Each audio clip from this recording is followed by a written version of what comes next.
Hey, welcome back to Try This from the Washington Post. I'm Christina Quinn, here with our final class in this 4-part course on how to reclaim your time and attention in an increasingly distracting world. We're going to hear more from our trusted advisor, the Post's tech columnist, Jeff Fowler, on how to create a healthier relationship with our devices. In this final episode, he's going to walk us through some physical and social boundaries we can take before conducting an abstinence trial, starting with one thing that might be the easiest factor to control. You are in charge of where your phone is, believe it or not. And the number one terrible place to keep your phone is by your bedside. I've heard this before. I get it. Like, we know from research that if you have that phone out, it's not just that it's like got like blue colored light or whatever. Like, Right. It's that these apps are designed to get your mind going, right? They're exciting and they get you ruminating. So you don't want that next to you right before you go to bed. Right. So now I hear you, Christina. You're like, so how will I know what time it is? How will I know when to wake up? And the answer is an alarm clock. I knew you were going to say that. They actually make these. They are, metal or wooden sometimes, plastic even. They have little numbers that cycle by, and you can press a button. I'm just saying, like, there are other ways to make sure you wake up. I also hear you saying, but wait, what if someone tries to call me in the middle of the night that's an emergency? Yep. I hear that too. Phones are pretty loud these days.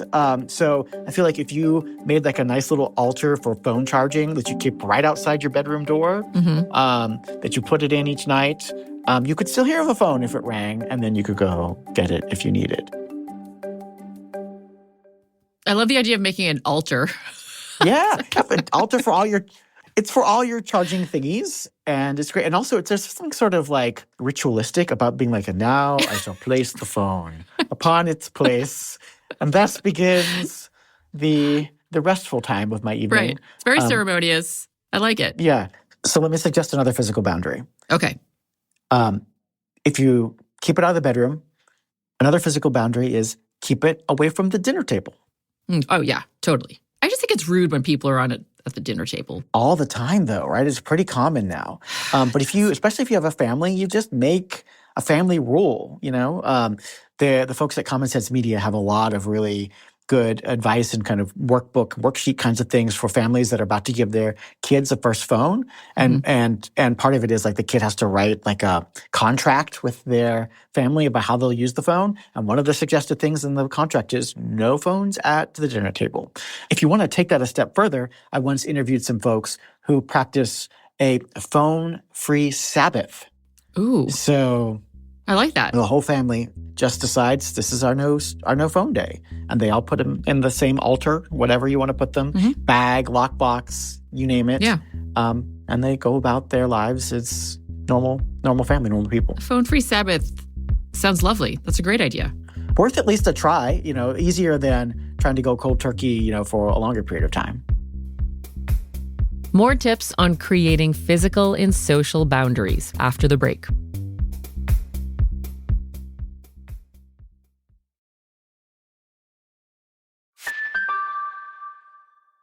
So another thing I think we should talk about is triggers, because I spoke with addiction psychiatrist Anna Lemke about this, in terms of thinking about why you're doing the thing when you're doing it. Why are you picking up your phone? What's prompting this? I think a lot of people feel very uncomfortable being bored. Yeah. But being bored turns out to be a wonderful thing for our minds and for our sense of ease and for our creativity. So we need to leave space in our lives to get bored. And I think a lot of the times when we pick up our phone, it's because it's a habit, kind of like snacking that we've picked up, that like, when I do this, I should be eating popcorn. Or when I'm in the elevator and I don't want to talk to this other person I don't know, I will pick out my phone. But again, if we're filling every moment of our day with the phone in that way, then when does our brain get to rest? Right. We're just feeding the dopamine beast. Right. So what you need is something else to do instead.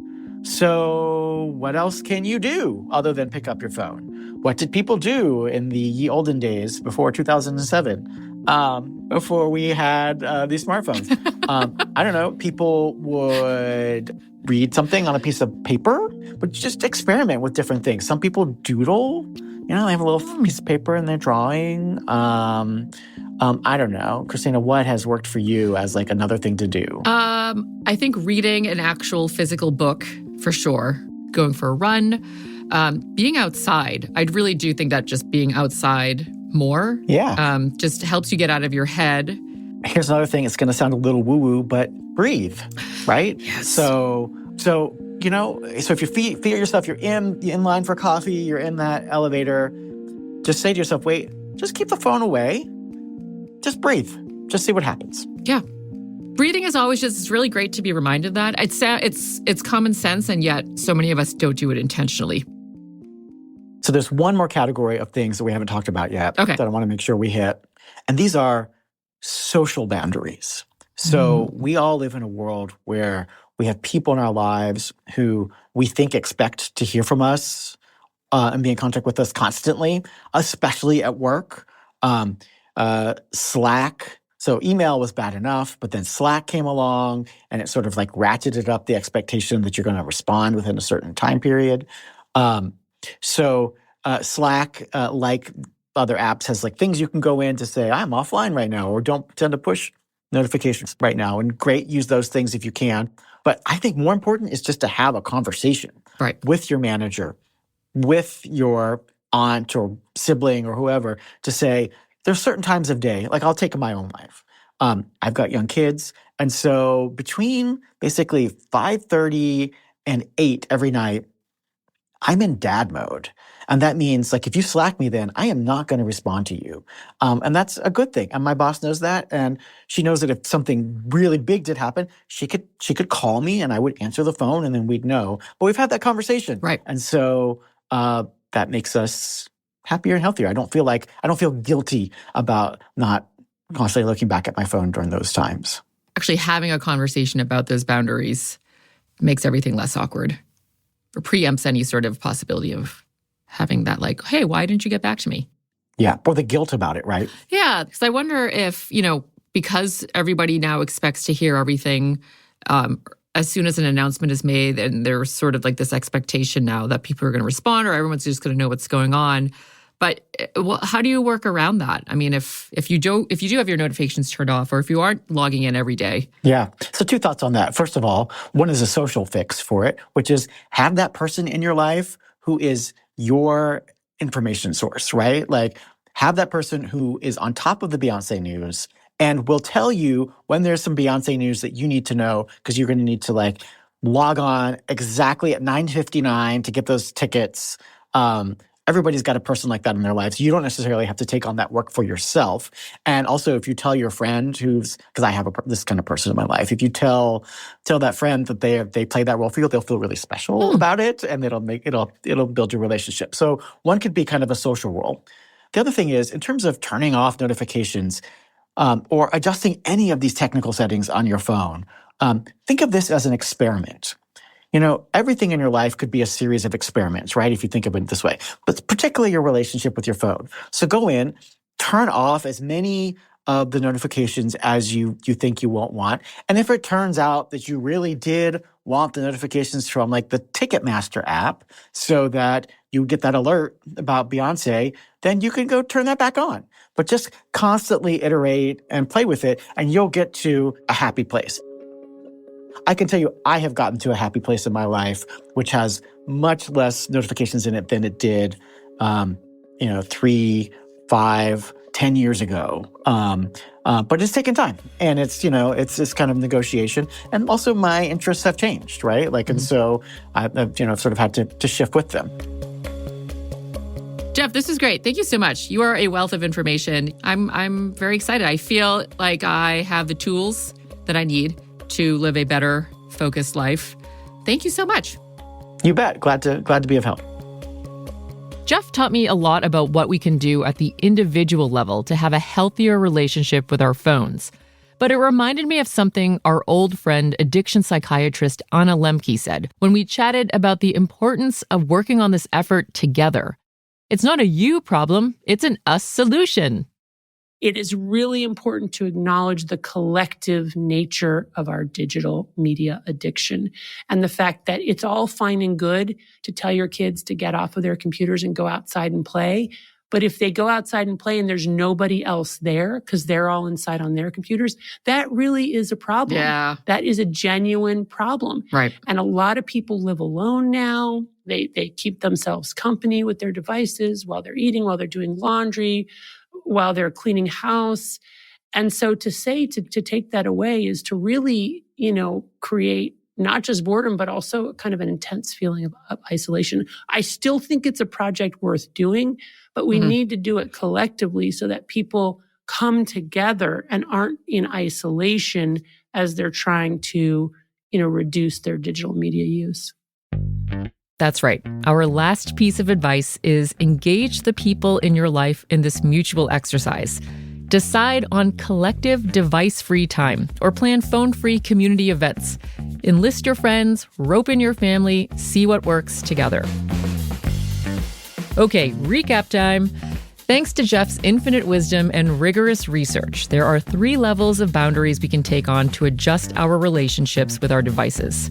The first one is technical boundaries. This includes things like turning off your notifications. Come on, that's low-hanging fruit and easy to do.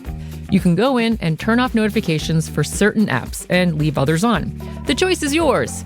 Secondly, designate phone screens to certain categories. And hey, if you are keeping the most tempting ones, put them on their own screen at the very end. Just having to keep swiping to get to that screen might give you pause. This will allow you to focus on whatever you're doing on your phone without being lured by the bright and shiny app that's taunting you.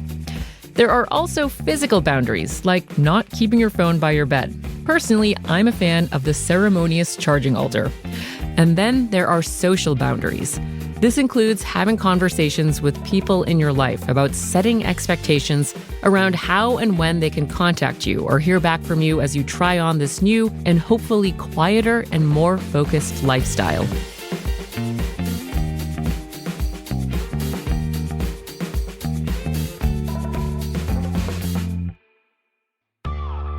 That's it for our course on how to reclaim your time and attention. You can catch my full-length interview with Jeff, including some extra tips, on YouTube on March 27th. Find the Try This podcast by searching for it on YouTube. I've learned so much from making these audio courses, and if you've made it this far, I hope you have too. If you find Try This to be helpful, let people know. You can leave a rating on Spotify or a rating and review on Apple Podcasts. And the best way to support this work is by subscribing to The Washington Post.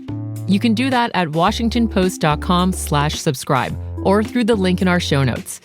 And finally, if you have suggestions for what kinds of courses you'd love to hear, please send them our way at trythis@washpost.com. Try This is produced and hosted by me, Christina Quinn. Additional producing by Taylor White. The show's editors are Allison Michaels and Kanyakrit Vankik-Kjorn. Additional editing by Renita Jablonski. Sound design and mixing is by Zach Schmidt. Theme music is by Catherine Anderson. Show art is by Kati Huertas with design editing from Christian Font and Greg Manifold. Audrey Balbuena built our digital course page, which you can find at washingtonpost.com/trythis. Video production is by Charla Freeland. Find our courses on how to get better sleep, making the most of your friendships, how to enjoy cooking more, and the most beneficial ways to use self-affirmations right here on the Try This feed. Thanks for listening.